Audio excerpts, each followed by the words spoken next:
பல பொருளை தேடுகிற பொழுது இறைவன் தாயாக இருந்து வளைந்து கொடுப்பதனால தான் நமக்கு எல்லாம் கிடைக்குது. ஆனா நாம நினைக்கிறோம் நான் தேடுறதுனால கிடைக்குது. இல்ல, அவன் வளைஞ்சு கொடுக்கறான். ஏன்? இவன் இந்த பொருளை தேடுவதில் பாலை சாப்பிட விட்டுரும் குழந்தை. ஆனா தாய்க்கு என்ன முக்கியம்? பால் சாப்பிடுதான் முக்கியம். அதனால என்ன பண்ணுகிறார் அந்த தாய்? அப்படியே தன் உடம்பை வளைச்சு கொடுத்த உடனே அந்த பொம்மை அதை எடுத்து வச்சு மகிழ்ச்சி அடைகிறது.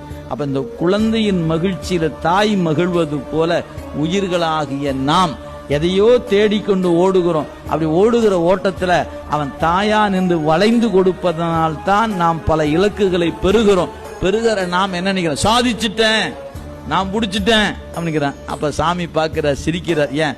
அந்த குழந்தைக்கு எப்படி பொம்மை எடுத்தோன்னே நான் பிடிச்சிட்டேன்னு ஒரு சிரிப்பு இருக்குமோ, அது மாதிரி நாமளும் சிரிக்கிறோம். நம்ம தாய் சிரிப்பது போல அவனும் சிரிக்கிறான். ஆனா இது அவன் உதவியால் என்பதை குழந்தையும் நினைப்பதில்லை, நாமும் நினைப்பதில்லை.